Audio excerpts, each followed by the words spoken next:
சட்டமன்றத்தில் 2019-20 ஆண்டுகள் நான் உரையாற்றியிருக்கிறேன். அப்போ என்ன சொல்லியிருக்கேன், ஒரு காலத்தில் இதே கருத்து சொல்லியிருக்கேன். ஒரு காலம் தமிழ்நாடு ரொம்ப முன்தங்கி இருந்த மாநிலம். இப்போ உங்கள் ஆட்சியிலால் அன்றைக்கி கிட்டத்தட்ட 9-10 வருஷம் அதிமுக ஆட்சி நடந்திருக்கு. ரொம்ப சரிஞ்சிட்டோம். என்ன புள்ளி விவரம் சொல்கிறேன், இந்தியாவுடைய உற்பத்தியில் மேனுஃபேக்சரிங் அவுட்புட்டில் ஒரு காலத்தில் 11% இருந்தவங்க நம்ம இப்போ 9% குறைஞ்சிட்டோம். இதே ஆந்திரா 4% இருந்தது 6% அதிகரிச்சிருச்சு. அப்படி பார்த்தா நீங்கள் தொழில்துறையில் நீங்கள் கவனம் செலுத்தவில்லை. இன்னொரு புள்ளி விவரம் சொன்னேன். என்னன்னா, ஒரு காலத்தில் தலைவர் கலைஞர் ஆட்சி முடியும் போது மொத்தம் நம் தமிழ்நாடு உற்பத்தியில் ஜிஎஸ்டிபியில் கிட்டத்தட்ட 18-20% மேனுஃபேக்சரிங்காக இருந்தது, இண்டஸ்ட்ரீஸாக இருந்தது.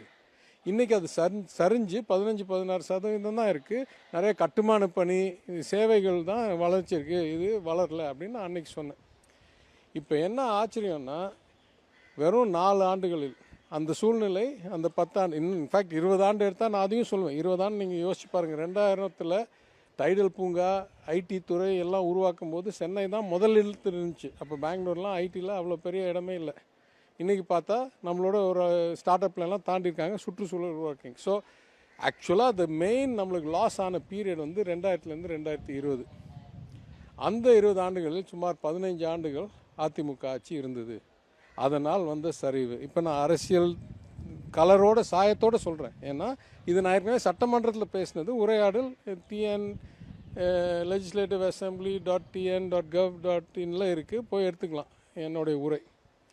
இப்போ எனக்கு என்ன ஆச்சரியமாக இருக்குன்னா, ஏன் அந்த நான் புள்ளி வரத்து சொல்லணுன்னா, 4 ஆண்டுகளில் திருப்பி இந்தியாவுடைய உற்பத்தியில் 12% மேலே தமிழ்நாடு மேனுஃபேக்சரிங்கை கொண்டாந்து, திருப்பி நம்மளுடைய உற்பத்தியில் 20% மேனுஃபேக்சரிங் இண்டஸ்ட்ரீஸாக உருவாக்கி, என்ஜினியர்ட் குட்ஸ் அவுட்புட்டில் நம்பர் 1 ஆக்கி, எலக்ட்ரானிக்ஸ் குட்ஸ் அவுட்புட்டில் நம்பர் 1, நம்பர் 5லேருந்து நம்பர் 1ஆக 4 வருஷத்தில் கொண்டாந்து முதல் இடத்துக்கு கொண்டாந்து, ஃபாஸ்டஸ்ட் க்ரோயிங் எக்கானமி இன் இந்தியான்னு 9.6% ரியல் குரோத்தை உருவாக்கி, இவ்வளோ சிறப்பான ஒரு ஆட்சியை நடத்தின முதலமைச்சர் 1 ட்ரில்லியன் எக்கானமின்னு பிளான் போட்டு அதனால் வகுத்து திட்டமிட்டு பண்ண பிறகு, அவங்க குறையும் நான் அரசியல் ரீதியாக சொல்ல வேண்டாம்ன்றதுக்காக பொதுவாக சொன்னதை ஏதோ நான் வந்து எங்கள் ஆட்சி மேலேயே எங்கள் முதலமைச்சர் மேலேயே குற்றச்சாட்டு சொல்கிற மாதிரி ஒரு நபர் பேசினார்னா, நான் கேட்க வேண்டியது,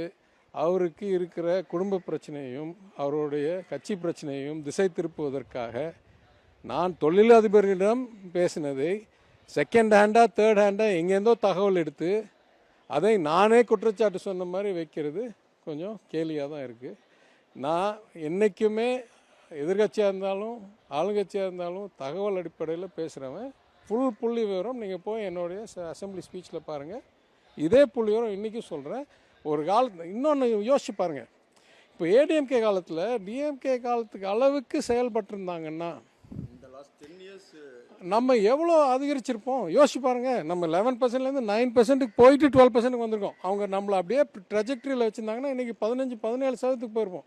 அதே மாதிரி உற்பத்தி மேனுஃபேக்சரிங் ஃபெசிலிட்டிஸ்லாம் அவங்க சிறப்பாக பண்ணியிருந்தாங்கன்னா இன்றைக்கி 25%, 30% of our economy would have been. அதுதான் நான் சொல்ல வந்தேன். அதனால் நம்ம இந்த பின்தங்கிட்டு வர்றதுனால நம்ம இங்கே தான் வரோம், அவங்களாம் அந்த அளவுக்கு போகல அப்படின்னு சொன்னேன். அவ்வளோதான் கருத்து. சரி.